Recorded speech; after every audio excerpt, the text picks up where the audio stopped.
Today, we're diving into the mysterious world of water legends from every corner of the globe. From oceans to lakes, rivers to hidden ponds, these myths tell of guardians, tricksters, and monsters, some bringing fortune, others certain doom.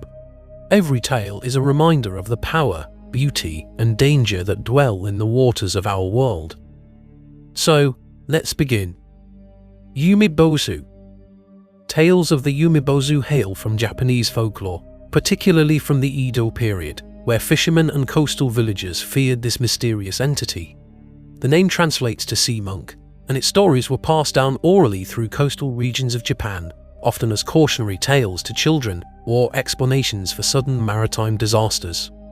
Legends describe the Umibōzu as a massive, shadowy humanoid figure, its slick, bald head emerging silently from calm waters before a storm. Sometimes it appears black and indistinct, like a living storm cloud with glowing eyes, its size large enough to capsize even the sturdiest ships. Witnesses claimed it would appear without warning, asking strange questions or demanding barrels to be thrown into the sea. Failure to respond correctly led to instant doom.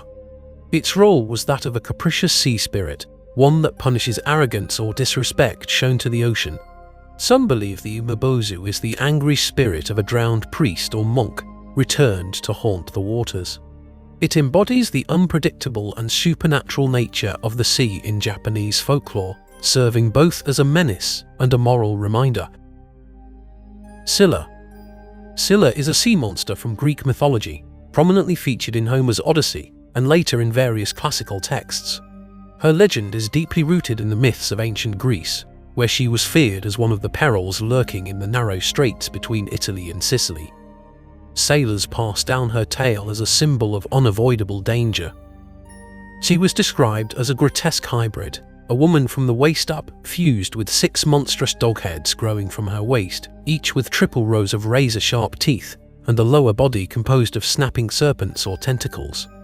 In some tellings, her voice was said to be beautiful, tragically echoing her lost humanity before she was transformed.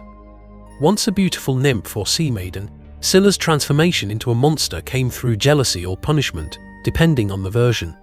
She became a predator of the sea, snatching sailors from passing ships. Her role was that of a relentless devourer, a fixed threat representing unavoidable loss. Positioned across from Charybdis, she forced sailors to choose between 2 horrors, a test of leadership, fate, and sacrifice. Charybdis. Another terror from Greek mythology, Charybdis was believed to dwell on the opposite side of a narrow sea passage from Scylla. Ancient Greeks placed her near the Strait of Messina, where dangerous currents and whirlpools posed real-life navigational hazards. The legend of Charybdis emerged from these perilous waters, where the sea itself seemed to turn against those who sailed through.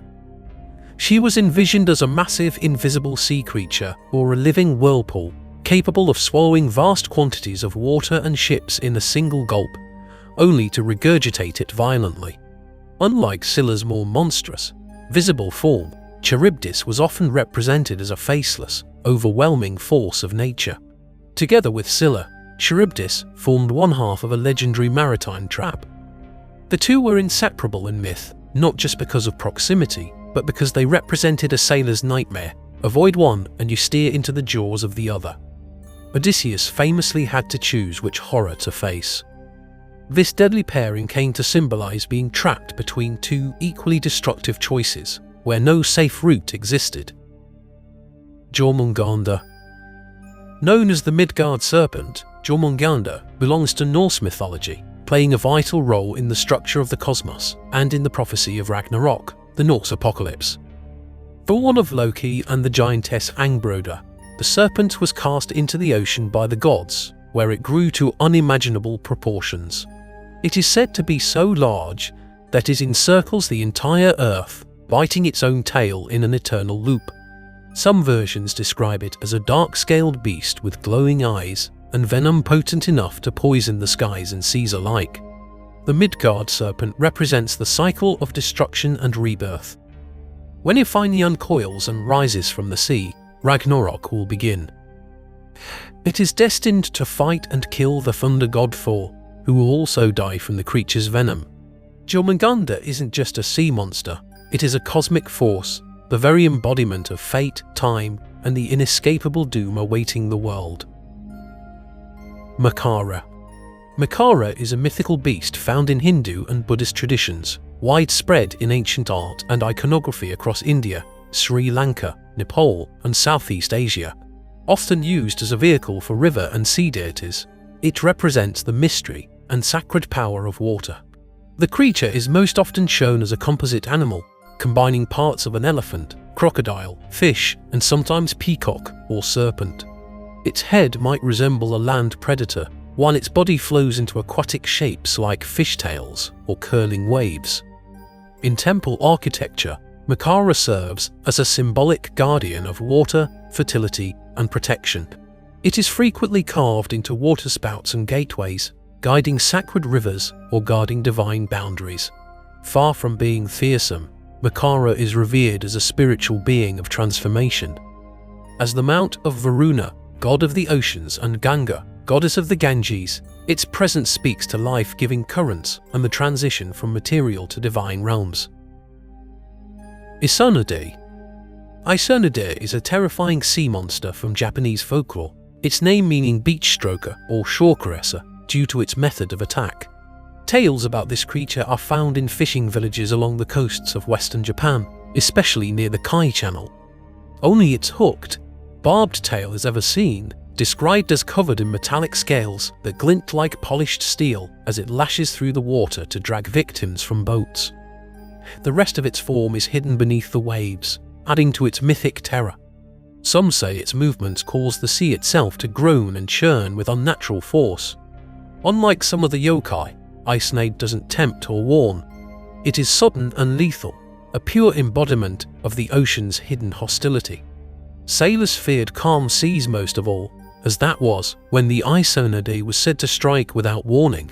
In folklore, it's a reminder of how little separates survival from death when living at the mercy of the sea. Aspidochelone. Found in medieval bestiaries and seafaring myths, the Aspidochelone is believed to originate from Greco-Roman natural philosophy, though its legend spread through European and Middle Eastern maritime cultures, particularly in early Christian texts like the Physiologus and later medieval travelogues. It was said to resemble a colossal turtle or whale, so vast that sailors mistook its shell for an island and would often anchor there, only to be dragged to a watery grave when the creature submerged. Its back was covered in sand, trees, and even vegetation, making the illusion of land tragically convincing. The Aspidochelone wasn't inherently malevolent. It simply existed as a trap, a test of perception and prudence. Early Christian interpretations gave it symbolic meaning. It represented Satan, who lures the unsuspecting with false promises and then dooms them. In a broader allegorical sense, the creature reminded readers of the perils of misjudgment and the deceptive nature of appearances, especially when traversing the vast unknowns of the ocean. The Çay İyesi. These spirits belong to the smallest waterways, the trickling brooks and mountain streams of Turkic tradition. They are said to be nimble, childlike figures with translucent skin and hair made of clear running water, sometimes darting just beneath the surface like darting trout. Their myth likely grew from the idea that even the smallest water source is alive and aware. The Çay İyesi is a gentle but easily offended spirit. It can lead a traveller to a hidden spring or cause them to lose their way among the rocks. Children were warned never to throw refuse into a stream, lest they anger the unseen keeper. While they rarely harm humans outright, they can dry up a brook or turn it muddy as a sign of displeasure. These spirits remind communities to value the humble sources of water just as much as the grand rivers. Kraken. Originating in the seafaring traditions of Norway and Iceland, the Kraken is a behemoth of the deep, whose legend was passed down through Nordic folklore and later captured the imagination of sailors across Europe. Norse sailors in the 12th century were the first to record tales of this enormous beast, often describing it as a terror that lurked off the coast of Norway and Greenland. Sailors described it as a gargantuan cephalopod with tentacles large enough to pull entire ships beneath the waves. In some accounts, Its sheer size rivaled islands, leading to tales of crews unknowingly anchoring on its back before meeting their doom. The myth likely stemmed from sightings of giant squids, whose elusive and mysterious nature made them perfect candidates for legends. The Kraken was not merely a physical threat, it embodied the overwhelming power and mystery of the sea itself. It was seen as a destroyer, a devourer of men and wood alike, and a stark reminder of nature's ability to humble human ambition. Often used in sailors' tales to explain lost ships and vanished crews, the Kraken served as a monstrous symbol of deep-sea dread. Leviathan. The Leviathan appears in Hebrew mythology, particularly within biblical texts such as the Book of Job, Psalms, and Isaiah. Ancient Jewish lore depicts this entity as one of the primordial creations of God, crafted on the fifth day to rule over the chaotic seas. Later, Christian and Gnostic interpretations also expanded on its nature, sometimes linking it with the sin of envy or aligning it with satanic imagery. Described as a titanic sea serpent or dragon with impenetrable scales and the power to breathe fire or boiling water, the Leviathan is a force of chaos and divine punishment. Its coils could encircle the earth, and its presence in the depths was said to cause the oceans to tremble. Some rabbinic traditions claimed that only God could tame it, and in the end times, it would be slain and served as a feast for the righteous. The creature's role goes beyond being a mere monster. It represents the uncontrollable aspects of the universe and the divine order's ability to conquer it. Leviathan stood as both a test of faith and a cosmic adversary, a symbolic guardian of the unknowable and the abyssal. Mermaid. Legends of mermaids appear in the folklore of coastal peoples from Europe to Asia, Africa, and the Americas. In northern waters, seafarers told of mysterious women glimpsed at dawn, perched on rocks, or swimming beside ships. Across West Africa and the Caribbean, similar beings were revered as powerful spirits connected to the sea's abundance and its unpredictable danger. Sailors and fishermen often left offerings to ensure safe passage or plentiful catches, believing these beings could influence the tides and weather. She is often described as a striking woman with long flowing hair, the lower body of a fish, and skin that shimmers like sunlight on water. Her presence could signal either fortune or disaster. Some accounts speak of her rescuing those lost at sea, guiding them back to shore. Others tell of her vanishing beneath the waves, leaving behind only ripples after luring the curious into the deep. In many traditions, she embodies the sea itself, beautiful, alluring, yet holding the power to give life or take it away. Kelpie. The Kelpie is a shape-shifting water spirit from Scottish folklore, especially common around lochs and rivers. It appears in tales collected from the Highlands and Lowlands alike, and has long been used as a warning to keep children away from dangerous waters. It usually takes the form of a black horse with dripping seaweed-strewn hair and hooves that leave no tracks. In some stories, it can become a handsome man to lure unsuspecting women, but its equine form is most iconic. The Kelpie tempts people to climb onto its back. Once mounted, the rider becomes stuck, and the Kelpie races into the water, drowning its victim. Some tales say it devours them entirely. Yet, the Kelpie can be defeated, cutting off its bridle, or Halter grants control over it, turning a predator into a servant. As a folkloric figure, the Kelpie embodies deceit, danger, and the thin line between natural beauty and supernatural threat. It serves as both cautionary tale and symbol of the wild, untamed forces of water. Tangie. Tangie is a water spirit found in Scottish folklore, particularly in the Shetland and Orkney Islands. Known for haunting marshlands and coastlines, the creature is closely related to Kelpies, but with its own unique traits and much darker temperament. Tangie is often described as a shaggy, seaweed-draped horse with glowing green eyes and skin slick with brine. It can also take human form, usually appearing as an old man with a damp, seaweed-coated beard and clothes that reek of the ocean. This shapeshifter is a predator, known to abduct travelers and drown them, especially women and young girls. Its approach is usually cloaked in mist or twilight, adding to its ghostly aura. Like many Celtic water spirits, the Tangie reflects the wild, untamable spirit of nature, seductive and unforgiving. Villagers spoke of it to keep children from wandering too close to the loch and to explain disappearances no one could otherwise solve. Selkie. Selkies also come from the rich oral traditions of Scotland, Ireland, and the Faroe Islands, where coastal life was intertwined with myths of the sea. These creatures bridge two worlds, the cold, unknowable depths of the ocean and the warmth of human life. Selkies are seals in the sea, but when they come ashore, they shed their skins to become human, often extraordinarily beautiful men or women. This transformation is tied to their freedom. Without their seal skin, they cannot return to the sea. Most Selkie stories are tinged with sadness. Humans who find and hide a Selkie skin often force them into marriage. The Selkie may raise children and live a seemingly happy life, but they always yearn for the ocean. When the skin is rediscovered, they leave without hesitation. Selkies are not vengeful. They are mournful figures, symbols of longing, captivity, and the pull of the soul toward its true nature. Their myth reflects deep emotional truths about belonging, love, and loss. Sirens. Sirens are best known from Greek mythology, first appearing in Homer's Odyssey, though their origins may go even deeper into pre-Hellenic lore. Originally portrayed as part woman, part bird, they were later reimagined as aquatic beings, a change popularized during the Roman period and carried forward into modern culture, where they're often confused with mermaids. In early myths, they were depicted with the bodies of birds and the heads or torsos of women, perched on rocky shores singing songs that lured sailors to their doom.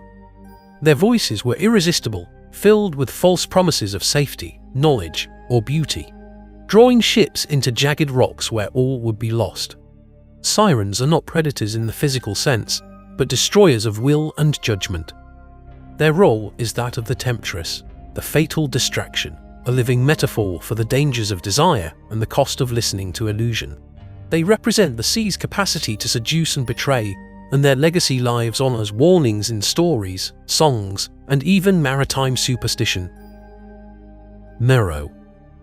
The Merrow hails from Irish and Scottish Gaelic folklore, where these sea-dwelling beings are described in coastal tales passed down across generations. Merrows are portrayed as humanoid from the waist up, with green hair, webbed fingers, and fish-like tails below. Female Merrows are usually beautiful, while the males are often grotesque and scaly. They wear magical caps, which allow them to travel between sea and land. In legend, Merrows sometimes marry humans, especially when their caps are stolen or hidden. These unions are usually short-lived, as the Merrow's call to the sea eventually draws them back. They can be benevolent or mischievous, but always otherworldly. Their role in folklore is often as a liminal figure, one that crosses the boundary between mortal and magical, often revealing the cost of mixing the two worlds. Adaro. The Adaro is a fearsome spirit found in the mythology of the Solomon Islands, particularly among the people of Malta. They are described as part human, part fish, with gills behind their ears, long fins extending from their arms, and a deadly fish-like spear protruding from the head. They are also said to ride flying fish and travel with the wind, moving unseen across the ocean surface. Unlike mermaids or sea nymphs, the Adaro is no gentle being. It is more akin to a spiritual predator born from negative energies or death itself. Adaro are known to attack fishermen and those who disrespect ocean taboos. They hurl flying fish as weapons and can possess or curse individuals.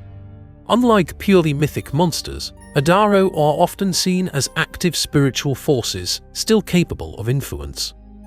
In traditional belief, they represent the darker half of the human spirit and act as enforcers of spiritual balance, feared but respected. They are reminders that the ocean houses not just life, but restless energies. Taniwha. In the ancestral traditions of the Maori people of New Zealand, Taniwha are powerful beings that live in deep rivers, caves, or the ocean. These creatures hold a central place in tribal stories and vary greatly in nature and purpose, depending on the region and tribe. Taniwha are often depicted as large reptilian or serpentine creatures, sometimes resembling sharks, whales, or dragons, with eyes that glow and bodies that stir the earth and sea. Their size is immense, and their appearance is usually accompanied by natural disturbances like whirlpools, earthquakes, or sudden storms. Some Taniwha are protectors of certain tribes or locations, acting as guardians, while others are hostile and must be appeased or avoided. They are sometimes the spirits of ancestors, living embodiments of tribal power. Their duality, as both protector and threat, speaks to the Maori relationship with nature as something sacred, powerful, and deserving of respect. Taniwha stories are still part of cultural identity today, rooted in land, sea, and spirit. Ceffyl Dŵr. Ceffyl Dŵr belongs to the mythology of Wales, a water spirit that takes the form of a mystical horse. The tales come from rural Welsh legends, particularly from mountainous and lakeside regions where sudden fog and water-related deaths needed supernatural explanation. This creature appears as a beautiful horse, often pure white or silvery grey, shimmering as if woven from mist and moonlight. It may seem gentle, even inviting, but its true nature is treacherous. The Ceffyl Dŵr is said to lure weary travellers or children onto its back, only to gallop into the sky or vanish into deep water, drowning or dashing its rider to death. In some versions, it has the ability to disappear in a flash of flame. It is a folkloric caution, a deceptive spirit that punishes carelessness or the temptation of beauty. Its existence in story warns against trusting appearances, especially when alone in wild, unfamiliar terrain. Encantado. Encantados come from Amazonian folklore, especially among the river-dwelling communities of Brazil, where the line between mythology and spiritual belief often blends. The word Encantado means enchanted one, and these beings are thought to originate from an underwater city called Encante, deep within the Amazon River. They are described as freshwater dolphins, specifically the pink river dolphin, who can take human form, usually that of a handsome, pale-skinned person dressed in white. When disguised as humans, they often wear hats to hide the blowhole left behind. Encantados are seductive and elusive. In many tales, they rise from the river during festivals to seduce humans, often leading to mysterious pregnancies or disappearances. They are not evil, but they are unpredictable. Sometimes they bless, sometimes they curse. As shapeshifters, they represent the fluid boundary between the human and the unknown, the danger of desire, and the Amazon's living spirit. Fishermen still leave offerings to appease them, and their presence is both feared and honoured. Sea Bishop. The sea bishop entered European records in the 16th century, with accounts surfacing from Poland and Germany, particularly among Catholic communities where ecclesiastical symbolism ran deep. These creatures blurred the line between folklore and religious curiosity. Eyewitnesses claimed the creature resembled a fish-like humanoid with a scaled body, webbed limbs, and a head crowned by what looked like a bishop's mitre.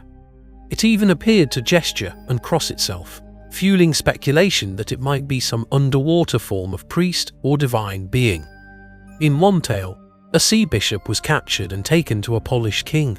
When shown to church officials, it supposedly gestured reverently and was released back into the sea, where it disappeared. These stories didn't portray the creature as malicious. Rather, it was mysterious, a sign of divine or infernal origin. It functioned as a folkloric marvel, reinforcing religious mystery and the sense that God's or the devil's influence could even be found beneath the waves. Nessie. Deep within the Scottish Highlands, Loch Ness holds the legend of a creature whose sightings span centuries.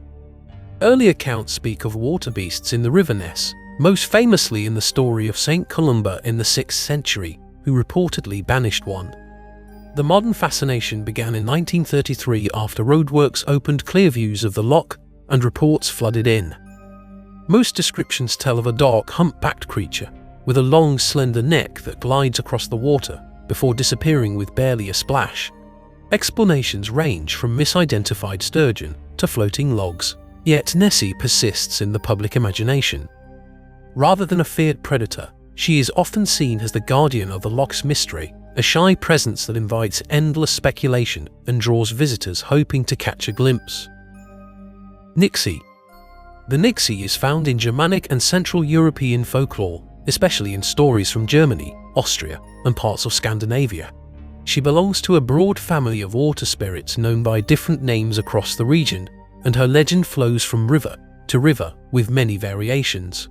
Typically, Nixies are portrayed as beautiful, fair-haired maidens with flowing dresses made of water reeds or shimmering scales. They may also appear as half-fish beings or shapeshift into animals like horses or snakes. Male counterparts, sometimes called Nix or Nock, are rarer but just as powerful. Nixies lure humans, particularly men, with enchanting music and irresistible beauty. Some tales cast them as malicious, dragging victims into lakes to drown them. Others portray them as tragic or even helpful if treated with respect. Their mood depends on the moon, the season, or the behavior of the people nearby. They represent the capricious nature of water itself, alluring, mysterious, and dangerous when underestimated. Songs and dances near rivers were often linked to them, serving both as homage and warning. Näcken. Näcken is rooted in Scandinavian folklore, particularly in Sweden and Norway, where he is one of the most feared and mourned spirits of the water. His stories were told around lakes and rivers, often in hushed tones. Näcken is usually depicted as a pale man with long hair and glowing eyes, sitting on a rock or a submerged log, playing a violin or harp that weeps with the voice of the water. In some versions, he wears nothing at all, his body almost transparent in the moonlight. Other times he appears clothed in moss or algae. His music is magical, said to enchant anyone who hears it, drawing them closer until they fall into the water and drown. Näcken is sometimes cursed, trapped in his watery domain, and plays only to express his sorrow. In a few rare tales, he teaches music to mortals in exchange for offerings. Whether seen as a demon, spirit, or sorrowful artist, Näcken embodies the haunting beauty of solitude and the peril of surrendering to the unknown. Vodník. The Vodník is a well-known water spirit from Slavic folklore, especially in the Czech Republic, Slovakia, and parts of Russia and Poland. He resides in lakes, mill ponds, and rivers, where he watches over his domain with a curious mix of malice and mischief. He is described as a green-skinned man with algae for hair, gills on his neck, and frog-like features, often wearing an old-fashioned vest and a top hat. His clothing is usually soaked, and his pipe is always lit, even when dripping wet. Vodník is notorious for collecting the souls of the drowned, which he stores in porcelain cups or jars hidden in his underwater home. While some versions of the tale present him as more prankster than killer, others show him dragging people to their deaths for no reason at all. Millers and fishermen once made offerings to him in hopes of being spared or even granted good fortune. His story is a reminder that not all spirits are monstrous, but none are to be trusted lightly, especially when they smile beneath still waters. Mami Wata.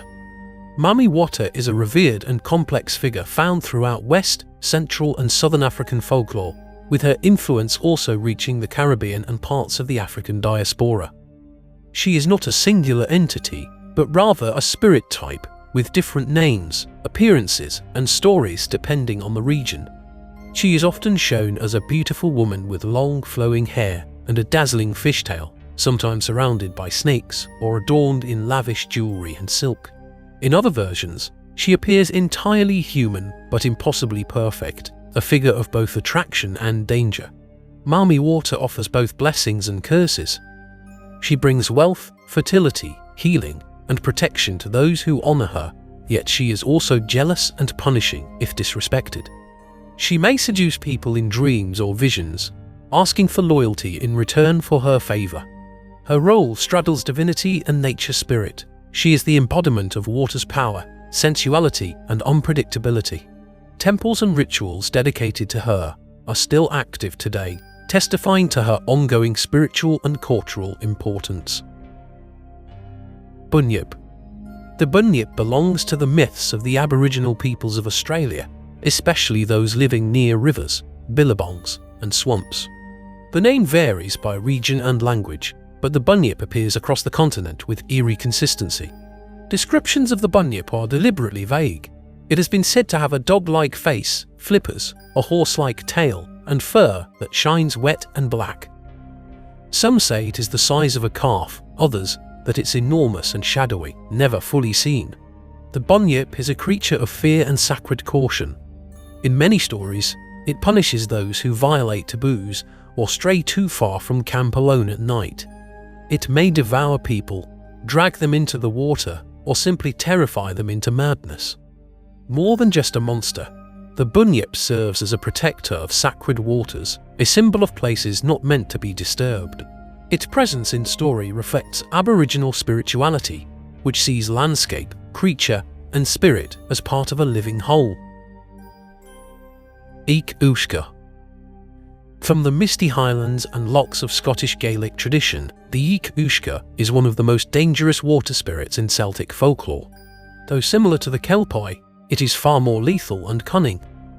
It appears as a magnificent black horse with a wet mane and wild, intelligent eyes, but can also shift into a handsome man to deceive potential victims.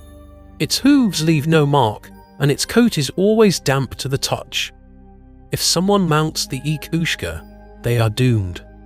The creature's skin becomes adhesive, preventing escape, and it gallops into the nearest body of water, where it devours its rider, leaving only the liver to float to the surface.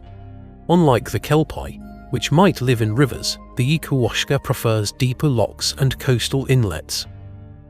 It serves as a chilling metaphor for seduction and doom, a warning woven into the culture not to trust what seems beautiful when it emerges from shadowed waters. Kelpie.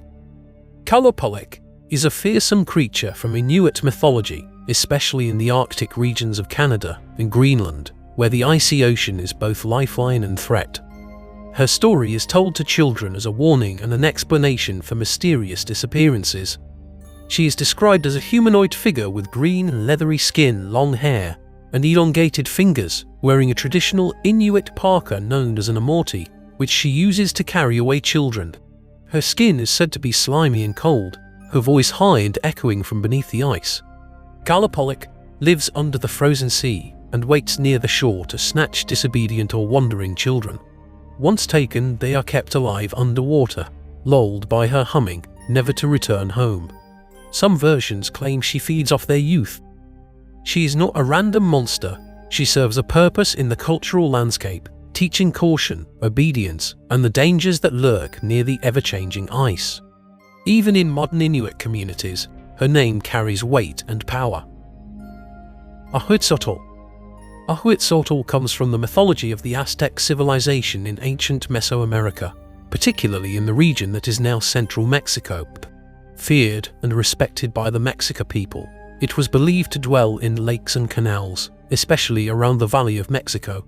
It was said to resemble a dog-sized aquatic creature with dark fur, a monkey-like body, a long tail ending in a human hand, and hands on each limb that it used to drag victims underwater. Some sources claimed its cries mimicked those of a baby to lure humans close to the water's edge.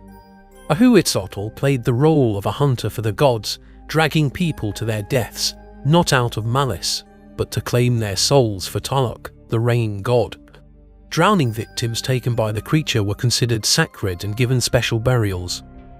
The creature symbolized the divine claim over life through nature, reinforcing the Aztec belief in sacrifice and the supernatural forces governing rain and water. Yakumama.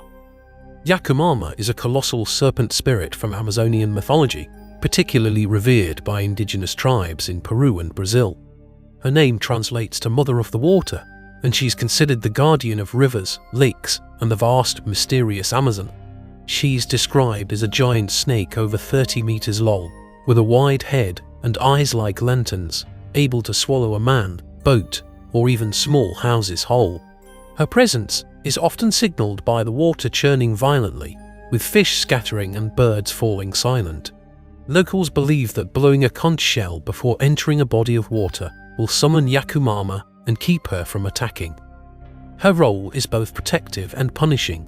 She guards the natural world and its spirits, but also punishes disrespect or overreach by humans.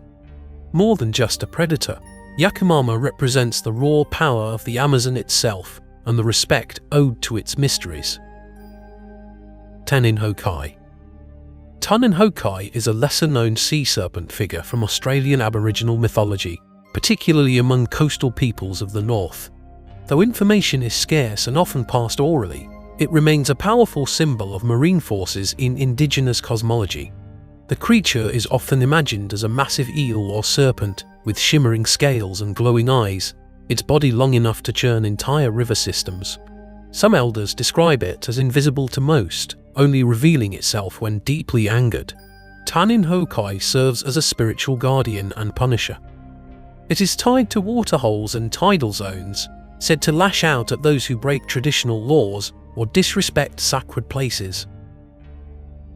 Nguruvelu. The Nguruvelu comes from Mapuche mythology in Chile, specifically in the southern riverlands where the Mapuche people have lived for centuries. The name means fox snake, and its legends are well known among rural communities near rivers. Nguruvelu is described as a long serpent-like creature with the body of a snake and the head of a fox, plus clawed limbs that resemble those of a feline or lizard. Its fur is said to be sleek and wet, with a glint of red in its eyes. It lives in rivers and fords, waiting for someone to cross. As people wade through, it stirs the current and drowns them. To neutralize it, a shaman must confront and bind it. Once defeated, the creature releases the current, and the crossing becomes safe again.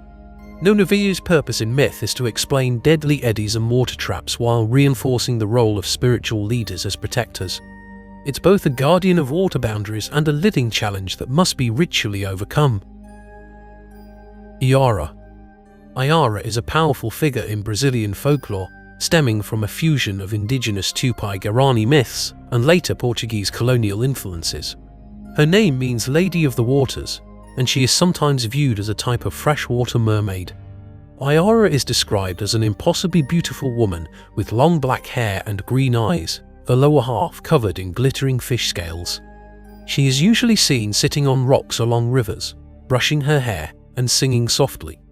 Her song entrances men, who follow her into the water and are never seen again.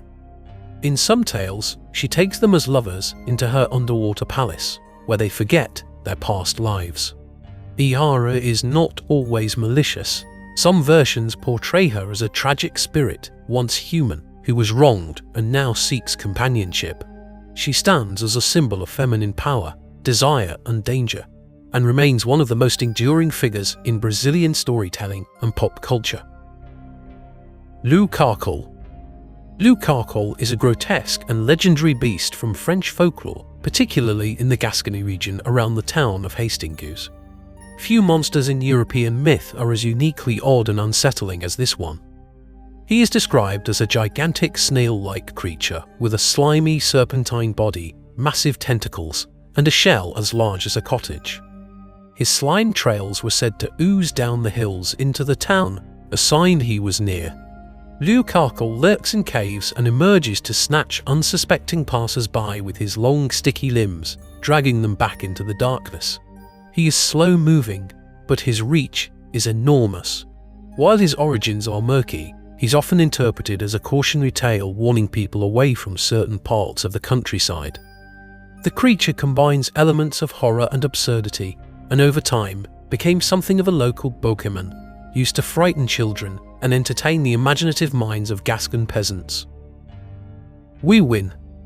The Weewin appears in Athabascan and other northern indigenous mythologies of Canada and Alaska, especially among groups living near tundra rivers and glacial waters. Its name and nature vary between traditions, but the creature is consistently tied to death and malevolent intent. It is said to resemble a giant hairless or dark-furred seawolf or aquatic wolverine, with glowing eyes, spiny limbs, and an unearthly howl that echoes across water. Some versions describe it as walking upright like a human, dripping wet and reeking of rot. Weewin is considered a spirit of hunger and evil, said to attack those who break taboos, wander alone, or ignore signs of spiritual danger. Its presence can also cause sickness or madness. In some stories, it mimics human voices to lure people near. It functions much like a northern equivalent of a banshee or wendigo, a being that embodies imbalance, death, and the violation of sacred natural laws. Tiddy Mun. Tiddy Mun is a unique figure from the Lincolnshire Fens of eastern England where he once played a role in the rural folklore of farmers and marshland dwellers. While small in stature, his influence over land and water was deeply respected. He was said to be a tiny old man dressed in grey, with a beard of marsh mist and a whispery voice that echoed over the bogs. His eyes were deep set and gleamed like moonlight on still water. Tiddy Mun controlled the floods and mists of the fenlands. If angered by digging, draining, or disrespect, he could cause crops to rot or waters to rise unexpectedly. Locals would make offerings or speak gentle words to appease him, especially when reclaiming land from the swamp. In the era before modern engineering, his myth served to explain nature's unpredictability. He wasn't evil, just proud and watchful, a guardian spirit of wetlands, demanding humility from those who tried to tame the landscape. Groac'h. The Groac'h is a mystical and sometimes sinister being from Breton folklore in northwestern France, especially around the coastal regions of Brittany. The word Groac'h can refer to a witch, crone, or sea fairy, and legends vary from tale to tale.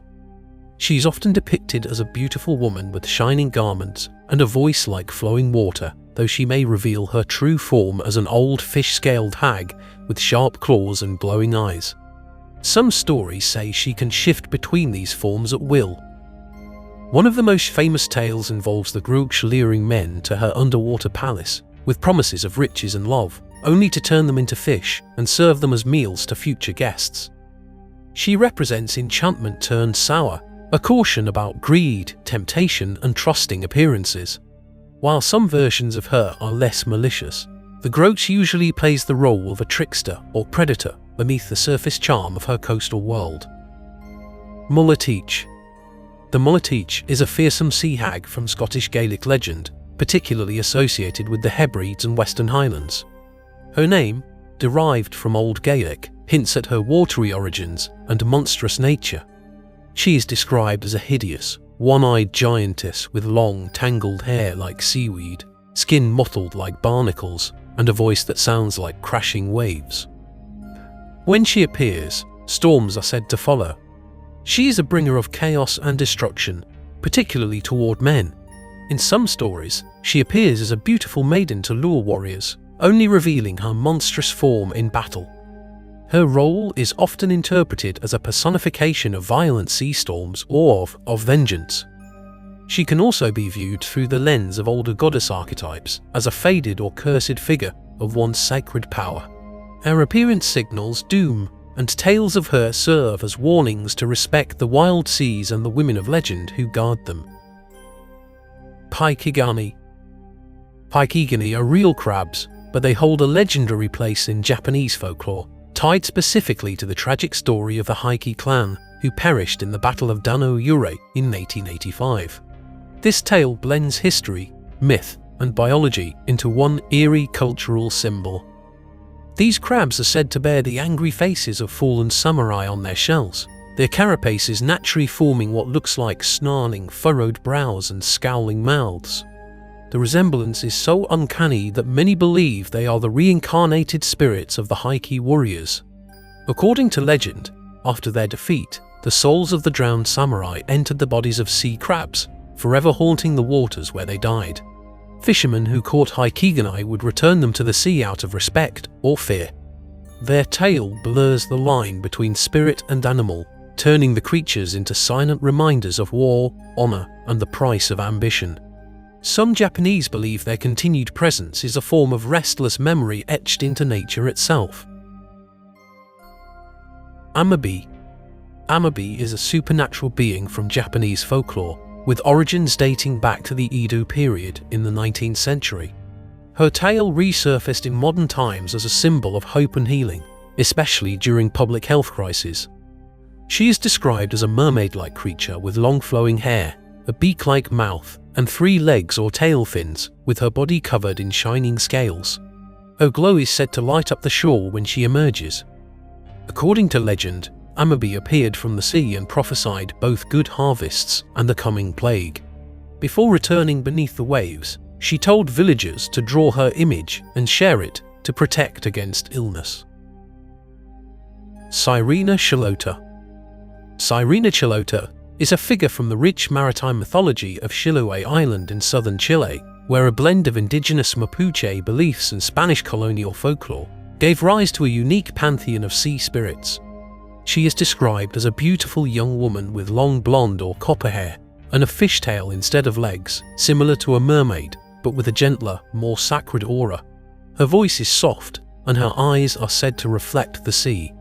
As the daughter of Milalobo, the Sea King Sirena Chilota serves as a guardian and caretaker of sea creatures, especially the drowned.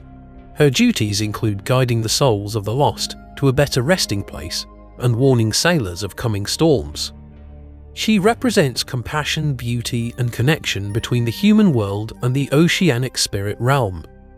Far from being a threat, she is revered and honored, a protective figure in a culture that sees the sea not just as nature, but as a realm full of divine presence. Shoujo. The shoujo is a type of sea spirit from Japanese folklore, especially known in the coastal fishing communities of the Edo period. Unlike many supernatural creatures in Japan, the shoujo is known for its joyful and inebriated nature rather than malice. It is depicted as a humanoid creature with long red hair, red skin, and a perpetually flushed face, often seen staggering near the sea with a large jug of sake in hand. Its laughter is contagious, and its presence brings a sense of revelry. Shoujo are believed to be harmless and even lucky. They love good company, singing and drinking, and may reward kind humans with magical sake that brings health and long life. Some legends say they only appear to those with pure hearts. In art and theatre, the shoujo is a symbol of joy, abundance, and the pleasures of life, a reminder that the sea can be a place not just of mystery and fear, but also mirth and celebration.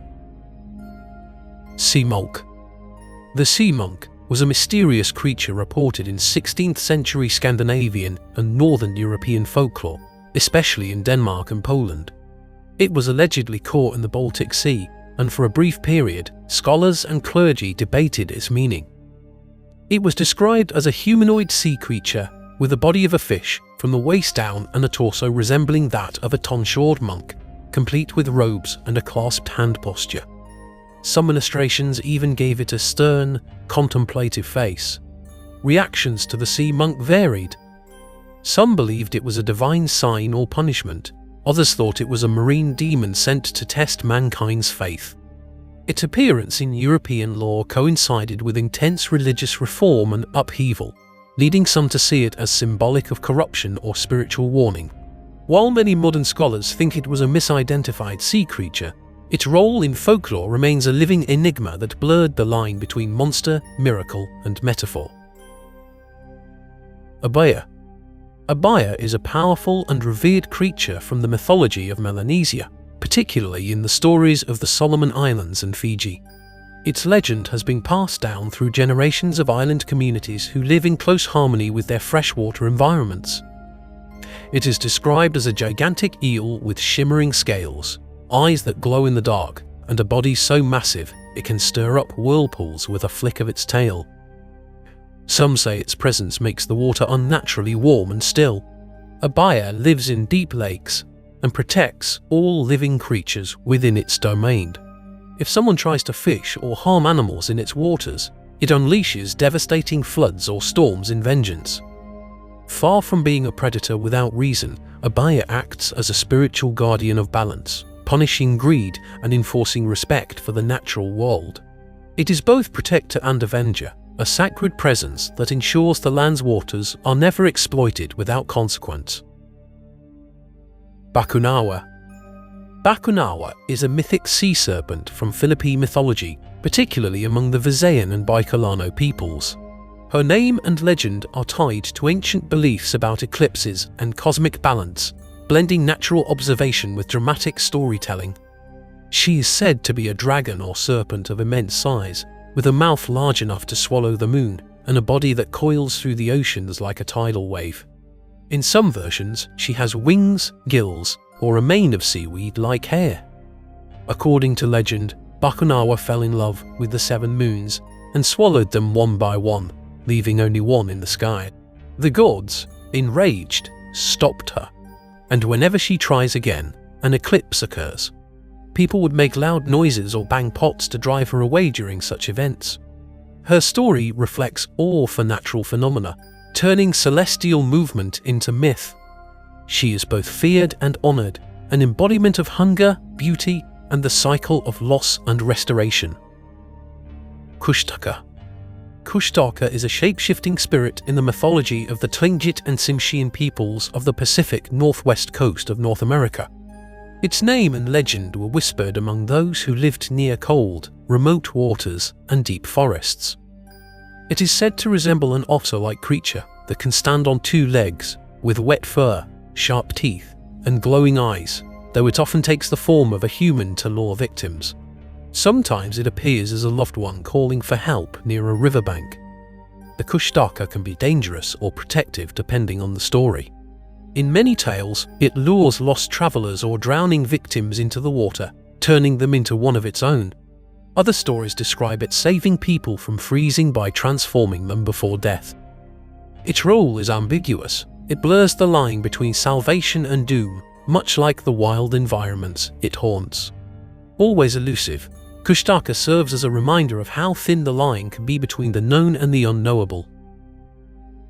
Mythical. Mythical, often called the underwater panther, is a central figure in Anishinaabe mythology, including the traditions of the Ojibwe, Odawa, and Potawatomi peoples of North America. This spirit is associated with the Great Lakes and other large bodies of water. It is portrayed as a great feline creature with scales like a dragon, horns on its head, and a long serpentine tail. Its body radiates power and menace, often surrounded by swirling water and mist. Mythical guards vast underwater copper deposits and punishes those who try to steal from his domain. He is both feared and respected, sometimes causing storms, shipwrecks, or drownings when angered. Shamans and elders say he can be placated with offerings, and his influence must be acknowledged before venturing into sacred waters. As both a guardian and a force of destruction, Mythical represents the deep power beneath the surface, beauty, danger, wealth, and warning wrapped into one primal being. Wheke-a-Muturangi. Wheke-a-Muturangi is a monstrous octopus in Maori tradition, part of the wider mythologies of New Zealand and the Polynesian voyaging legacy. It is remembered in stories passed down through generations, especially those involving the legendary navigator Kupea. This creature is described as a colossal octopus with tentacles so long they could stretch across islands, and eyes that glowed red in the dark sea. Some tales say its suckers were the size of canoes. Wheke-a-Muturangi served as both guardian and enemy. In many versions, it is said to have followed Kupe's canoe across the Pacific or battled him during his exploration of new lands. The creature is symbolic of far-reaching influence and power, with some interpretations tying it to colonial resistance or ancestral forces of the deep. More than just a monster, it represents the challenges of exploration, the confrontation with the unknown, and the need for courage in uncharted waters. Mythical. Mythical are powerful shape-shifting water spirits from Hawaiian mythology, deeply connected to ponds, freshwater pools, and sacred places. Revered in many chants and legends, they are not minor beings. Their presence is tied to ancestral knowledge and environmental stewardship. They are usually depicted as giant lizards or geckos, often black or green, their skin glossy like lava rock, with blinking eyes and tongues that flick like flames. Some take human form, usually that of regal or beautiful women. Mythical can be guardians or vengeful spirits depending on how they are treated. They protect water sources and hidden knowledge, and disrespecting a pond or sacred place could invoke their wrath. Stories tell of Mythical defeating enemies with waves or summoning storms. Others involve their bones being used in sacred rituals. They are associated with female spiritual power, land protection, and continuity. Honoring a Mythical meant caring for the land and the water, and when angered, they made sure no one forgot it. Nagaraja. Nagaraja, meaning king of the Nagas, is a divine serpent being from Hindu and Buddhist traditions, especially prominent in India, Nepal, and Southeast Asia. He is one of several serpent deities who rule the watery underworld realms and preside over rivers, lakes, and rains. Nagaraja is often shown as a massive multi-headed cobra with gem-studded scales and a shimmering hood, sometimes appearing in human form with serpent features like fangs, forked tongue, and scaled skin. His image often coils around thrones or temple pillars, exuding majesty. Among the most revered of the Nagas, Nagaraja can bless those who offer devotion with fertility, rainfall, and healing. At the same time, he punishes those who pollute or disrespect sacred waters. In many temples, snake idols are still worshipped during Naga Panchami, a festival in his honor. Nagaraja serves not as a monster, but as a symbol of sacred natural cycles, spiritual power, and protection, especially where land meets water. Bar-Juchni. Bar-Juchni is a colossal bird found in Talmudic lore from ancient Jewish texts, particularly in stories from Babylonian tradition. While not exclusively a water creature, it is associated with oceans due to its staggering size and the chaos it stirs in the sea. It is said that when Bar-Juchni spreads its wings, it darkens the sky for miles, and when it flies over oceans, its wing beat can cause tidal waves or send ships off course. One account describes its egg falling and flooding an entire region. Though not a monster in the typical sense, Bar-Juchni represents the unknowable scale of creation and the boundaries of human understanding. Its presence in the Talmud is meant to evoke awe, humility, and wonder at divine craftsmanship. It is the kind of being that makes the cosmos feel vast and wild, turning sky and sea into the stage of sacred mystery. Tarasque. Tarasque is a legendary beast from French folklore, centered around the town of Tarascon in Provence. The story blends Christian hagiography with older local myths and Celtic traditions.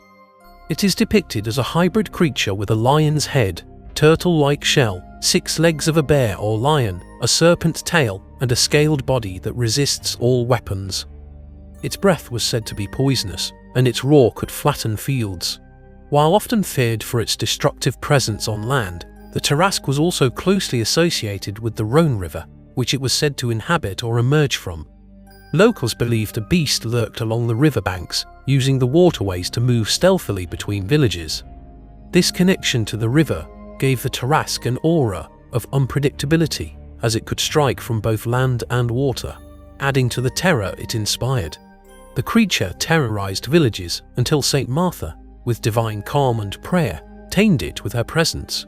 Once docile, the townspeople slew it, fearing its past violence. The story of the Tarasque is both a tale of faith's triumph and a lingering symbol of misunderstood wildness.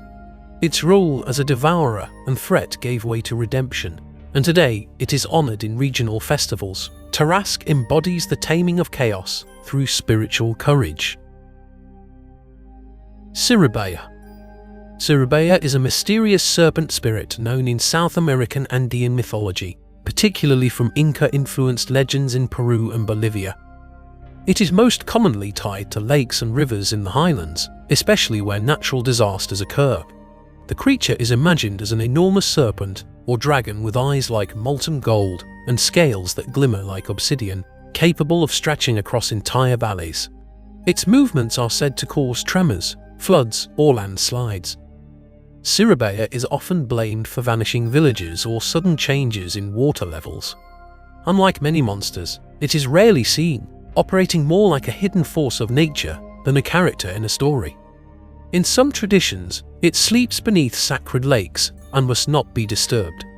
Offerings of coca leaves or chicha are made to appease it.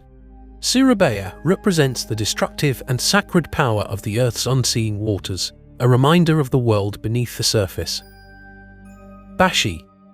Bashi appears in Chinese maritime lore, often among coastal fisher communities, and in tales from the Taiwan Strait and South China Sea. It is associated with shipwrecks and sudden storms, and sometimes overlaps with broader sea ghost traditions. It is said to be a translucent, eel-like entity with glowing blue skin, a mournful voice that echoes across waves, and no visible eyes. Its body trails behind fishing vessels like a shadow made of mist. When the Bashi sings, it is said that someone aboard the ship will soon die. Some stories claim it is the ghost of a drowned woman or an unburied sailor, eternally searching for rest. Unlike physical monsters, the Bashi functions more like a bad omen, the embodiment of sorrow at sea. Sailors feared hearing its cry more than any storm. It's a reminder that the ocean holds not just natural peril, but emotional memory. Mokele-mbembe. Mokele-mbembe is a cryptid from the folklore of the Congo River Basin, especially among the Lingala-speaking peoples of Central Africa. Though often sensationalized as a dinosaur-like creature, local traditions describe it in more spiritual terms. It is usually said to resemble a giant semi-aquatic reptile with a long neck, smooth greyish-brown skin, and a powerful tail, similar to a sauropod. Its footprints are enormous, and its presence disturbs even the bravest trackers. Legends say that Mokele-mbembe guards certain rivers and swamps, attacking boats that come too close to its territory. It is feared and respected, not just as an animal, but as a spirit of the deep forest. Some claim it can disappear into thin air, or that it can control the water it swims through. Whether real or myth, its legend reflects awe of the jungle's hidden places and the boundary between seen and unseen nature. The Encantado. The Encantado is a supernatural woman from Portuguese and Spanish folklore, especially tied to the Iberian Peninsula and to colonial-era myths in South America. Her story often connects her to rivers, fountains, and caves. She appears as a glowing woman with long golden or silver hair, dressed in white or radiant robes, and sometimes holding a mirror or comb. Her beauty is otherworldly, and she is often surrounded by a faint glow. Encantados are spirits cursed to remain in the water or underground until released by a chosen mortal, usually through a riddle, kiss, or act of bravery. Sometimes she offers treasure or love in return, but more often the mortal fails, and she vanishes. She serves as both reward and test, a figure of longing, enchantment, and the unreachable. The Encantado's myth speaks to forgotten histories, colonial echoes, and the link between land, mystery, and womanhood. Ethiopian sea serpent. This sea monster comes from ancient Greek and Roman writings, where Ethiopia referred to regions in sub-Saharan Africa, especially near the Red Sea. These early stories combine geography, myth, and imagination. It is typically described as an enormous serpentine creature with a dragon-like head, rows of spines down its back, and jaws wide enough to swallow ships whole. Its scales were said to reflect light like bronze. It is most famous in the tale of Andromeda, who was chained to a rock as a sacrifice to it before being rescued by Perseus. The sea serpent represents more than just danger. It is a test of heroism, a symbol of the monstrous unknown beyond civilization. Despite its origins in distant lands, it served a narrative role in classical mythology as the ultimate peril and justification for divine intervention. Caballucos del Diablo. These spectral beings come from Cantabrian folklore in northern Spain, told especially around rural villages near coasts and rivers. Their name means little devil horses, and they appear during stormy nights. They take the form of ghostly horses with fiery eyes, manes of smoke or lightning, and hooves that spark when they strike the ground. Their bodies are often black, red, or glowing like embers. The Caballucos are said to be the souls of damned men who return as infernal steeds, galloping across the sky or coastlines and bringing curses wherever they pass. They often appear during festivals or holy days, punishing those who have lived without repentance. Their role is that of vengeance and warning, a fiery reminder that one's actions may outlive the body, riding on storm winds long after death. Yowie of the Waterholes. Though the Yowie is often known as a land-based cryptid in Australian Aboriginal lore, some regional stories describe a variant that haunts waterholes and riverbeds. These versions are more supernatural in nature, tied to sacred places and warnings for the unwary. The waterhole Yowie is described as a tall, shaggy-haired figure with dark, matted fur, glowing eyes, and wet footprints that never dry. It emits a foul odour, and its heavy footsteps are said to shake the earth. Unlike the more elusive bush-dwelling Yowie, this version is seen as a guardian or punisher. People who enter sacred pools or take water disrespectfully might vanish or fall ill. Its role is closely tied to the land's spiritual energy, acting as a protector of waters that are considered ancestral or taboo. This being serves both as myth and moral reminder in Aboriginal storytelling: respect the water or face what waits in the depths. Rusalka. Rusalki are water spirits from Slavic folklore, especially prominent in Russia, Ukraine and Poland, where they inhabit lakes, rivers and forest pools. Originally tied to fertility and seasonal cycles, they later evolved into more haunting figures. A Rusalka is often shown as a pale woman with long green or blonde hair, soaked clothing and eyes that reflect moonlight. In some stories, her skin is translucent and she floats just above the water. Many legends say Rusalki are the souls of drowned women, often brides, betrayed lovers or unbaptized girls. They lure men to the water with song or beauty, only to drag them under. While some stories portray them as tragic and lost, others paint them as wrathful and vengeful. They represent sorrow, longing, and the danger of ignoring boundaries, especially those between love and loss, nature and civilization. Zinkibaru. Zinkibaru is a powerful water spirit from the traditions of the Songhai people of West Africa, particularly around the Niger River. Known through oral histories and ceremonies, this figure commands immense respect in traditional belief systems. She is often envisioned as a radiant woman who emerges from the river adorned in shells, jewels, and flowing garments that shimmer like moving water. Sometimes she is invisible, her voice and scent the only trace of her presence. Zinkibaru serves as both protector and enforcer. She can grant fertility, wealth, and healing to those who honor her, but bring sickness or ruin to those who offend her sacred waters. Rituals and offerings at the riverbanks are performed in her name. Her presence maintains balance between human activity and the spiritual life of the river. As a cultural guardian, she connects nature, spirit, and womanhood into one fluid and enduring symbol. La Llorona. La Llorona is a ghostly figure from Mexican and Latin American folklore, whispered about in hushed voices wherever rivers or canals flow. Her name means the weeping woman, and her tale is a warning passed through generations. She appears as a tall, sorrowful woman in a white gown, often dripping wet, her face hidden by her long dark hair and her mournful cries echoing across the water. Her voice is described as both chilling and seductive. In most versions, La Llorona drowned her children in a fit of rage or despair and now wanders the earth in eternal grief, searching for them. She lures people, especially children, to watery graves, mistaking them for her lost ones. Though she elicits pity, she is also feared, embodying themes of regret, maternal loss, and justice.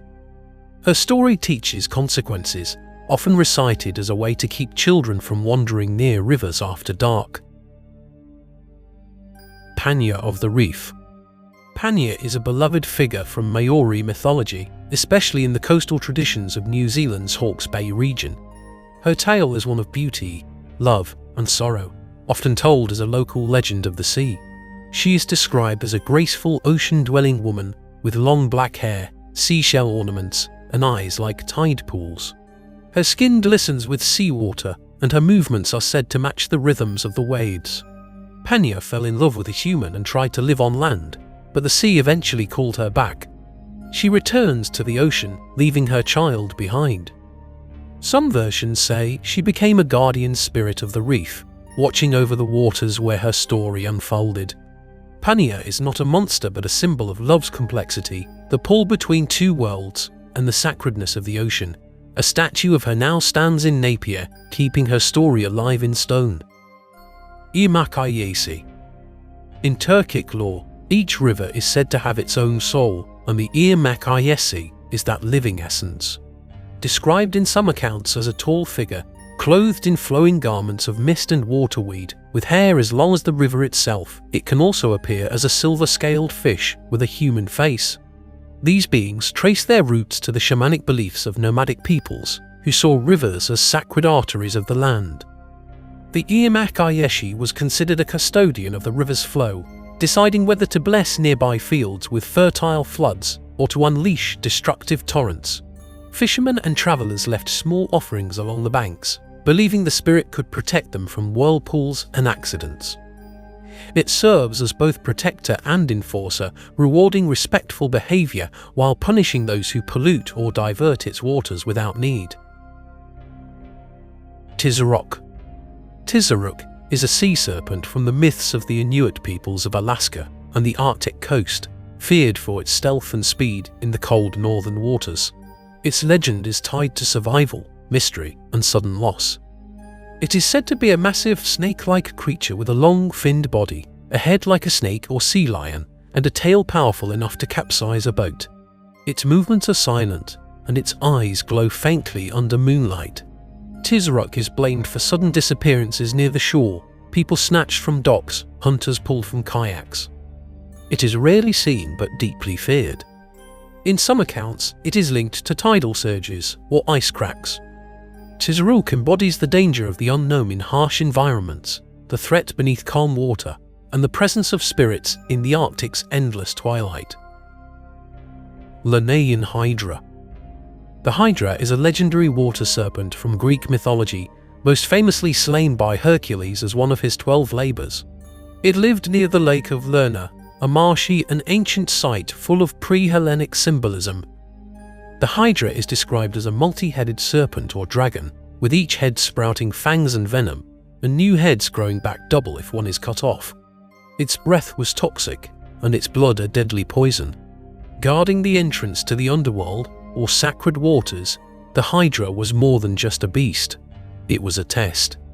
Hercules could not defeat it alone and needed both help and ingenuity to finish the task. In myth, the Hydra represents persistence of danger, exponential threat, and the necessity of strategy. It's not just a creature of the swamp, but a mythic challenge that echoes through every heroic tale. Kappa. The kappa is a mischievous water spirit from Japanese folklore, said to live in rivers, ponds, and wetlands. Though often playful, it can be dangerous if angered or disrespected. It is depicted as a small child-sized humanoid with green scaly skin, webbed hands and feet, a turtle-like shell, and a depression on its head filled with water that grants it strength. If the water spills, the kappa becomes weak or dies. Kappa are known to challenge people to sumo wrestling or play tricks, but they've also been blamed for drownings and kidnappings. At the same time, they're polite by nature. Bowing to one will make them return the gesture, spilling their head water and rendering them harmless. Offerings of cucumbers, their favorite food, can appease them. Kappa embody Japan's unique blend of humor, fear, and deep respect for nature's spirits. They're a reminder that even the comical can be powerful. Atosis. Atosis is a mythological being from Abenaki and broader Algonquian folklore in the northeastern regions of North America. Rooted in the oral traditions of indigenous peoples living near rivers, lakes, and forested wetlands, this creature embodies the lurking danger of untamed water. It is described as a massive, serpentine creature, a giant snake capable of swimming with silent, eerie grace through lakes and rivers. Sometimes it is said to have horns or glowing eyes, and its long coiling body is said to churn the waters wherever it passes. Atosis is deeply tied to water as both its habitat and hunting ground. According to legend, it dwells in deep pools, riverbeds, or lake bottoms, emerging only to attack unsuspecting swimmers or travelers who stray too close to the shoreline. In many tales, it is said to drag people underwater, never to be seen again, and serves as both a literal threat and a cautionary spirit guarding sacred or dangerous waters. In some stories, Atosis is depicted not just as a wild beast, but as a transformed human, cursed or changed into serpent form, adding a layer of moral or spiritual warning. Whether viewed as a guardian, a punishment, or a predator, Atosis reflects the awe and fear of the natural forces found in the waterways of the northeastern woodlands. It is a symbol of both mystery and respect for the ancient power of water. Mélissene. Mélissene is a powerful water spirit from medieval French folklore, often appearing in Breton and Luxembourgish legends. Her story became popular during the Middle Ages, especially in noble family lineages claiming descent from her. She is most often portrayed as a beautiful woman with the lower body of a serpent or fish, sometimes with two tails, visible only when she bathes. Her long hair covers her transformation, and she is radiant and elegant in form. The legend tells of Melusine marrying a mortal man under one condition: he must never see her on Saturdays. When he breaks this promise, discovering her true nature, she flees or vanishes in sorrow. Melusine is neither monster nor goddess. She embodies secrecy, betrayal, and the tension between human love and magical identity. Her tale influenced later mermaid stories and remains a potent symbol of feminine mystery and power. Wheke-a. Wheke-a is a sea spirit from Cornish folklore, known in the fishing villages of southwestern England. Once regarded as a god or elemental force, Wheke-a later became associated with ghosts, spirits, and underworld entities. He is described as a shadowy, hunched figure with seaweed-covered skin, glowing eyes, and a voice like the howling wind through cliff caves. Some accounts depict him more like a sea devil or goblin. Wheke-a was believed to dwell in caves near the sea and would influence the weather and fishing success. Offerings of fish were left on the beach to appease him, especially during storms. He might protect or punish, depending on whether he was respected. His myth reflects the Cornish relationship with the ocean, equal parts fear, reverence, and negotiation. Each-Uisge. The Each-Uisge is a mysterious sea monster from Manx folklore, the traditional tales of the Isle of Man. It is sometimes described as a local variant of broader Celtic sea beast myths. It is said to be a gigantic, dark-scaled sea creature with the head of a massive fish or horse, eyes like lanterns, and a body that coils through coastal caves and coves. Its breath is described as rotten warm, its presence marked by sudden, eerie silence. Though rarely seen, Each-Uisge was feared as an omen of storms or shipwrecks. Sightings foretold tragedy at sea, and some believed it fed on the drowned. It plays a similar role to creatures like the Kelpie or sea serpent, a spirit of place, wild and ancient.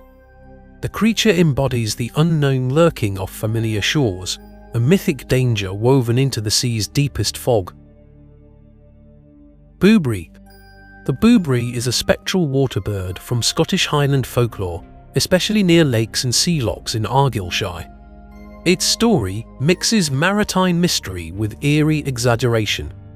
It is usually described as a massive, black bird resembling a heron or cormorant, with glowing eyes, dripping feathers, and webbed feet the size of buckets. In some tales, it appears more like a shape-shifting sea beast. The bwbry is known for stealing livestock, dragging sheep into water, and even attacking small boats. Some say it can shift into a water horse or floating log to trick prey. It reflects Highland fears of remote waters and untamable nature. Unlike more noble water spirits, the bwbry is disruptive and greedy, a creature of hunger and illusion.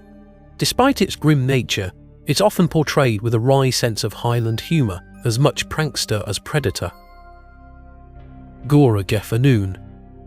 The Groac'h are lake maidens from Welsh mythology, associated with the otherworld and the deep pools of Wales' mountainous regions.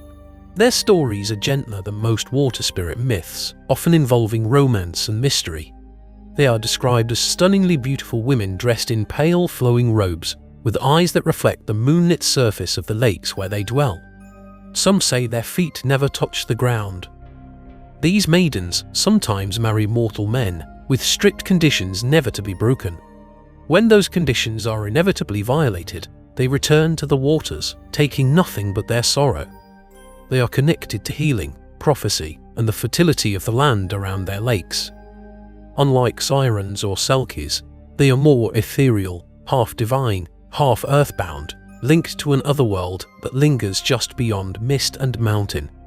Their stories are bittersweet, rooted in longing and beauty that can never fully belong to this world. River Mama. River Mama is a spirit from Jamaican folklore, believed to dwell in the island's rivers and waterfalls.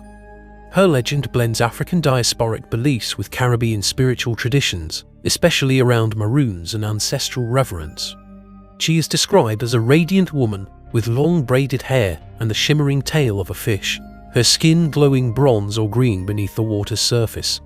Her eyes shine like freshwater gems, and her song is low and hypnotic. River Mama guards sacred waters and treasures, especially those hidden in the depths of rivers. To see her is a sign of deep spiritual meaning, but she punishes the greedy or disrespectful. Some say she disappears into whirlpools, leaving ripples and silence. She is both guardian and temptation, echoing across the Caribbean as a symbol of history, resistance, and the healing power of ancestral waters. Tritonides. Tritonides are the daughters of Triton, and by extension, granddaughters of Poseidon within Greek mythology. Though they don't feature heavily in classical texts, their identity as sea nymphs or minor deities ties them to the vast realm of ancient oceanic lore. They are typically imagined as graceful, half-human, half-fish women with flowing seaweed-like hair and scales that shimmer in hues of green, gold, and deep blue. Their voices were said to echo through sea caves like a choir of waves. While not inherently malevolent, Tritonides often appeared as guardians of sacred sea places or accompanied major deities during divine processions. Some local Greek cults regarded them as protective spirits of bays or islands. They carried the mystique of the sea's elegance and unknowability, and their presence in myth reflects the layering of godly lineage and the elemental nature of the ocean itself. Njord. Njord, also known as the rainbow serpent, is a central figure in Aboriginal Australian mythology, particularly among the Kununurra and Arnhem Land peoples. This being is among the most sacred in the Dreamtime stories. Njord is described as a massive, multicolored serpent with rainbow-hued scales, a thick, undulating body that stretches across the landscape, and a face that blends animal and ancestral human features. Its body creates rivers and billabongs wherever it travels. Njord is both creator and destroyer, shaping the Earth's waterways and controlling rain, storms, and seasonal cycles. While often benevolent, it can be vengeful if disrespected. Ceremonies and stories surrounding Njord are deeply tied to land rights, identity, and ecological balance. It is not merely a spirit, but a living presence, encoded into the land and sky, with deep cultural, spiritual, and environmental significance. Fossegrim. Fossegrim is a music-loving water spirit from Norwegian folklore, usually found near waterfalls, streams, or mill wheels. He is associated with the ethereal beauty of the fiddle and the mysteries of river spirits. He appears as a slender man with long wet hair, moss-covered clothing, and pale skin that seems to glow with the mist. Sometimes his eyes shine like fish scales, reflecting the rushing water behind him. Fossegrim is known for his otherworldly skill with the Hardanger fiddle.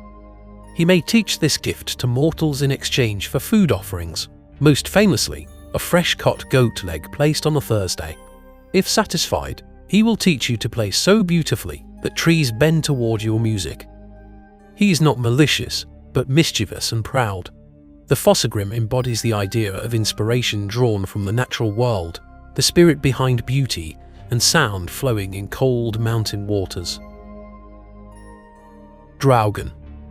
The Draugen is a terrifying undead being from Norwegian and Icelandic folklore, associated with the spirits of drowned sailors and shipwrecked men. Unlike ghosts that haunt land, the Draugen haunts the sea. He is described as a rotting corpse clad in fragments of a sailor's gear, with seaweed tangled in his beard, hollow glowing eyes, and skin like soaked parchment. Sometimes he appears in a half-boat, rowing silently through the fog. The Draugen cries out to warn of storms, though sometimes he drags living sailors to the depths. He serves as a supernatural explanation for misfortune at sea. In some legends, he is the soul of a man who died without proper burial rites.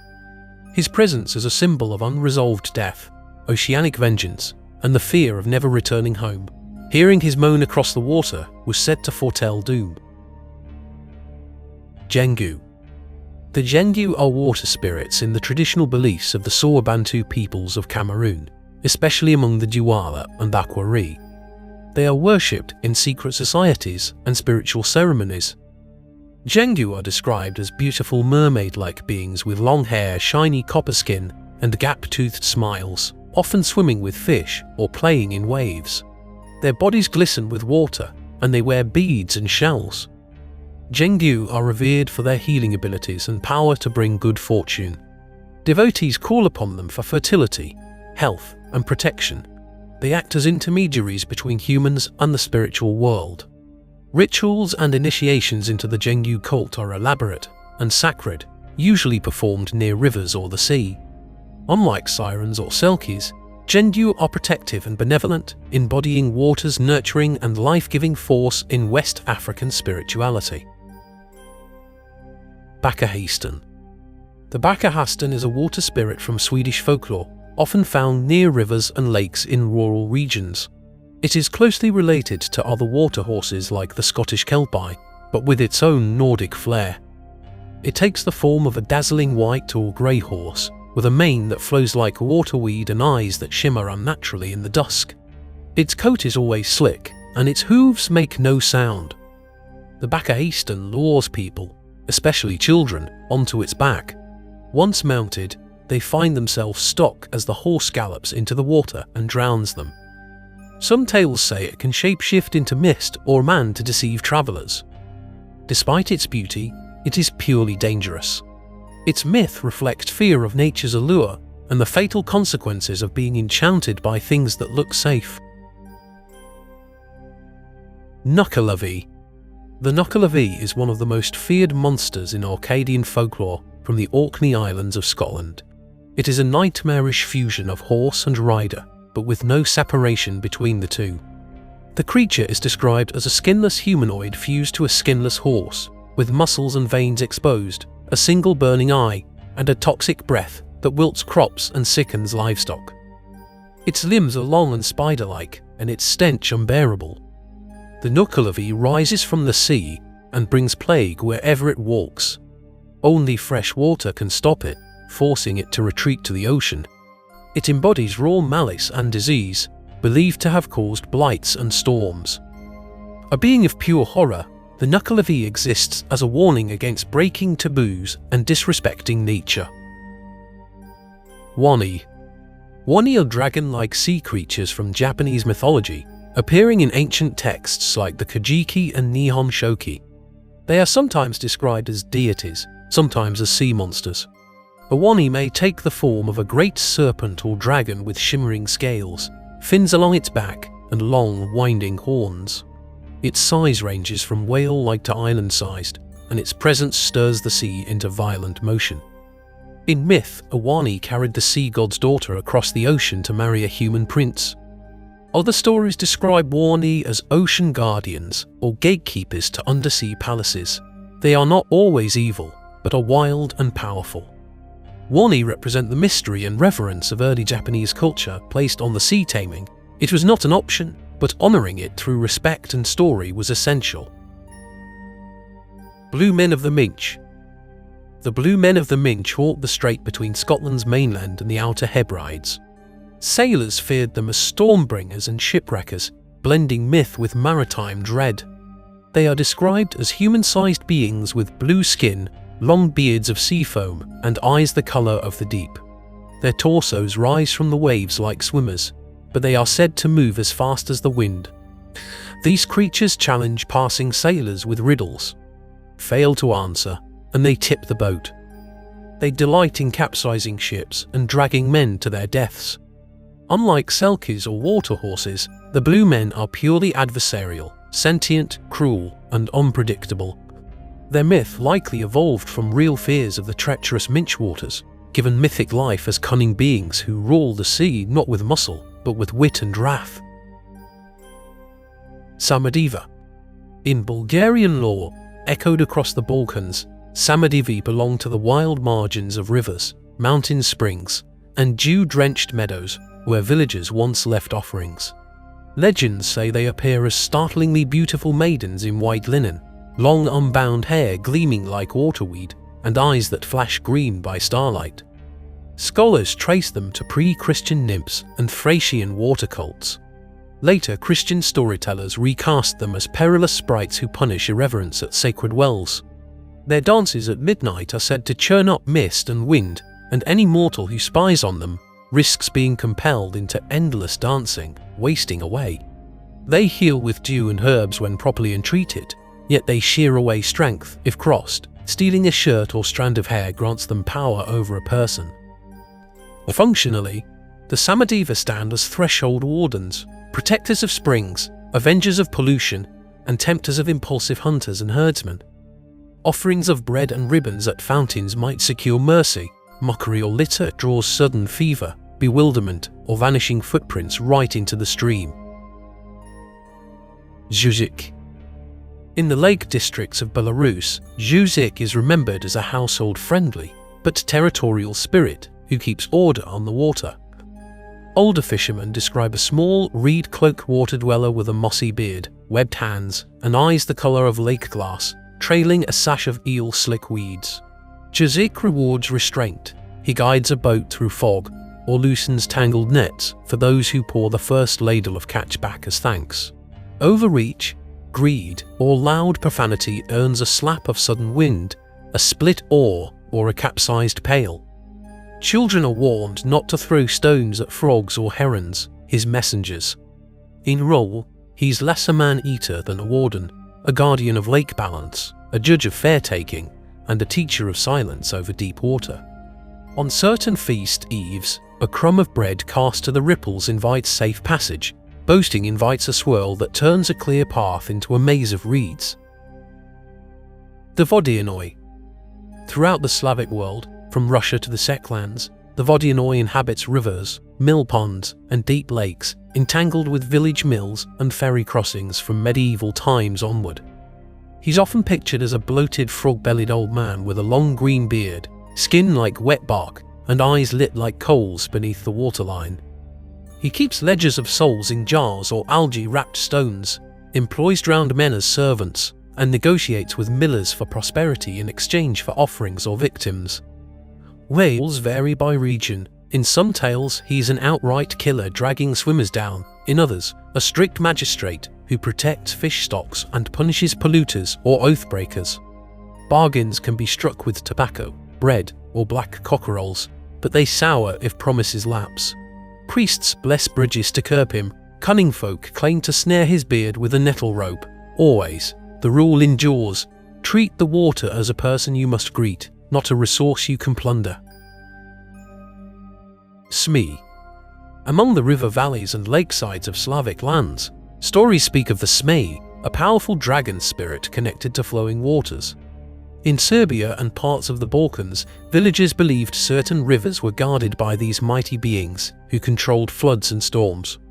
Legends describe the Smee as a scaled, serpentine dragon with immense wings, shimmering like wet stone, and eyes glowing in the moonlight.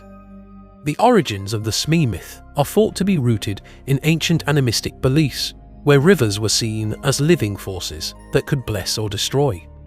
Over time, the dragon shape merged with tales of sky serpents and fire-breathing beasts, creating a guardian both feared and revered. Its role often alternated. In some stories, it shields communities from evil, while in others, it demands offerings, punishing those who disrespect the waters.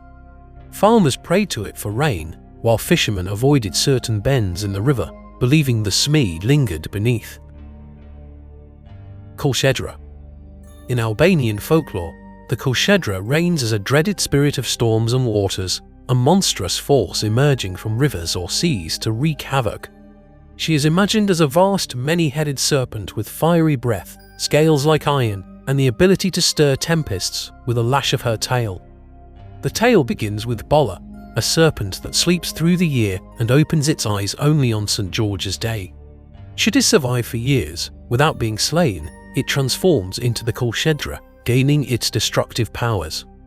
Her arrival often marks droughts broken by violent storms, floods, or earthquakes, as she is said to control the balance of rain and fire. In folk belief, only a drang, a heroic dragon man, could face her in battle. Villagers saw her as both a cosmic destroyer and a force of renewal, for while she could ruin crops and homes, she also brought the rains that sustained life. Stia. The still deep lakes of North Macedonia are said to hide the Stia, aquatic beings who appear at dusk, gliding just beneath the surface. Described as beautiful women from the waist up and sleek, silver-scaled fish from the waist down, they are crowned with strands of waterweed and eyes the color of deep water. Their legend possibly emerged from old lake spirit worship, tied to fertility and fishing luck. Sailors and fishermen told of seeing them combing their hair with coral-like combs, singing melodies that could lure a person into the depths. In certain tales, they protect their lakes fiercely, punishing those who pollute or overfish. In others, they are tempters who seduce humans and pull them under, either to Wednesday them in a watery kingdom or to drown them as offerings to the lake itself. The Stia stand as both a symbol of natural beauty and the peril hidden beneath serene waters. Lamiak. In the misty river valleys of the Basque Country, the Lamiak are said to dwell along banks and beneath old bridges. They are depicted as alluring women with the lower body of a fish, or sometimes webbed feet, often combing their golden hair in the moonlight. The myth of the Lamiak may have grown from ancient water deity worship, especially of female river guardians, later softened into romanticized mermaid figures. They are known for their secret work at night, building bridges and roads with superhuman strength, only to vanish before dawn. In some stories, they reward kind humans with gold or aid, while in others, they lure the unwary to watery graves. Their presence at crossing points hints at their role as liminal beings, connecting the human world with that of spirits, ensuring that watercourses remain respected and unspoiled. Su Dedeshi. Turkic folklore also speaks of Su Dedeshi, the water grandfather, a powerful and wise presence tied to rivers and lakes. He is portrayed as an ancient man with a long kelp-like beard, skin glistening like damp stone, and eyes as deep as whirlpools. This figure may have originated as a personification of ancestral spirits tied to water, later woven into broader river guardian myths. Su Dedeshi is not merely a passive watcher. He tests those who enter his domain, sometimes by challenging their courage or generosity. In certain tales, he guides fishermen to plentiful catches or warns villagers of approaching floods through dreams. In others, he punishes greed by dragging offenders beneath the surface. His role is both protector and judge, a custodian ensuring that the river remains a life-giving force and not a victim of human recklessness. Champ. Stories from Lake Champlain, which stretches between New York, Vermont, and Quebec, carry echoes of indigenous traditions, including Abenaki and Iroquois accounts of a massive water serpent. European settlers added their own embellishments, and by the 19th century, newspapers were already printing reports of strange creatures in the lake. Witnesses often describe a long serpentine figure with multiple humps and a small head that moves swiftly against the current. The origins of the legend likely lie in sightings of sturgeon or gar, as well as atmospheric mirages over the lake's surface. Over time, Champ became more than just a monster story, serving as a cultural emblem for the region.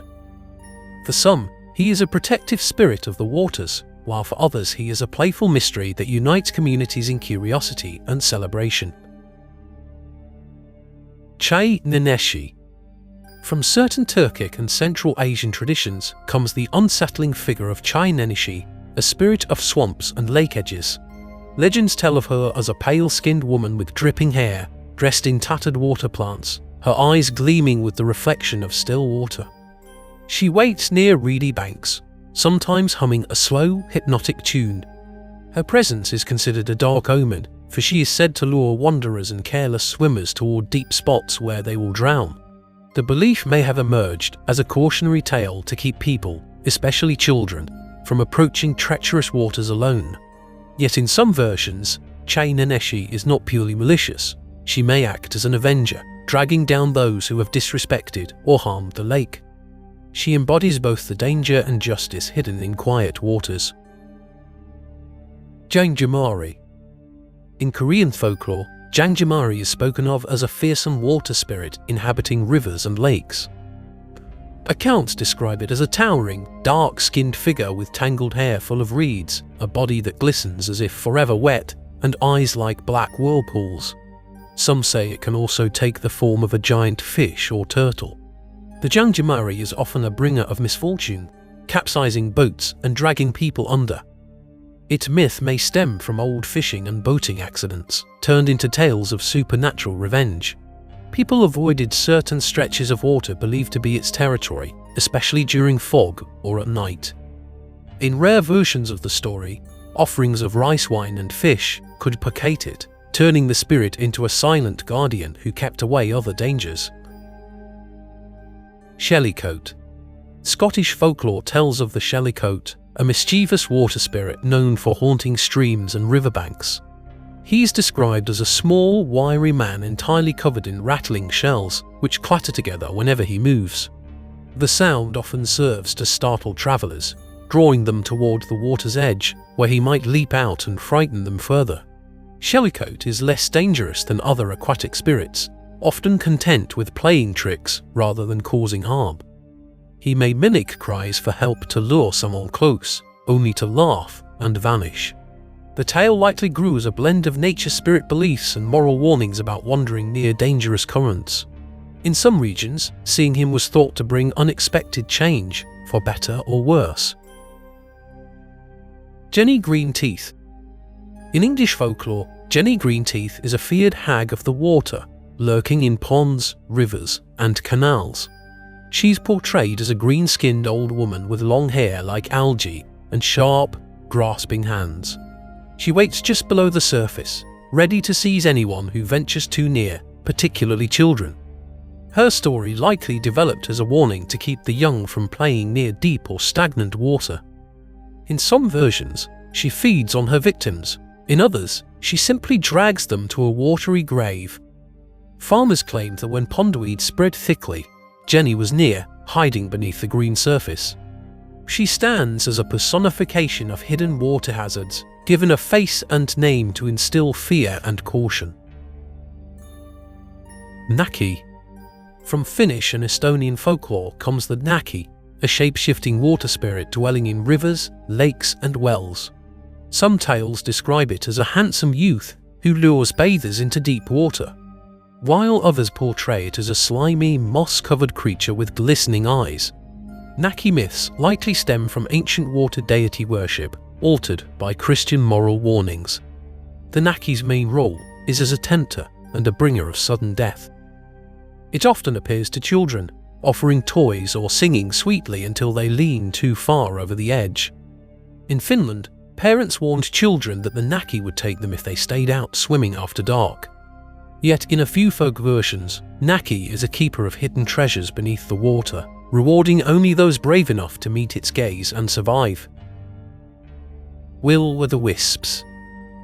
Found across the British Isles and much of Europe, with related stories appearing in Ireland, Scandinavia, and even in parts of North America, these mysterious lights are steeped in superstition. Some traditions link them to the wandering souls of the dead, others to mischievous fairies or cursed spirits, doomed to roam with a glowing ember. Often seen as flickering blue or white lights that hover over bogs and marshes, they seem to retreat whenever approached. Their origins may come from the natural phenomenon of igniting swamp gases, but over centuries the stories turn them into living tricksters. They are often portrayed as luring travelers away from safety into dangerous wetlands where they can be lost forever. In some regions, they serve as ill omens, a warning to turn back before disaster strikes. The Knocker. Originating in Sussex folklore in southern England, this dragon is tied to the mysterious knocker holes, deep water-filled pits, or springs that locals believe to be bottomless.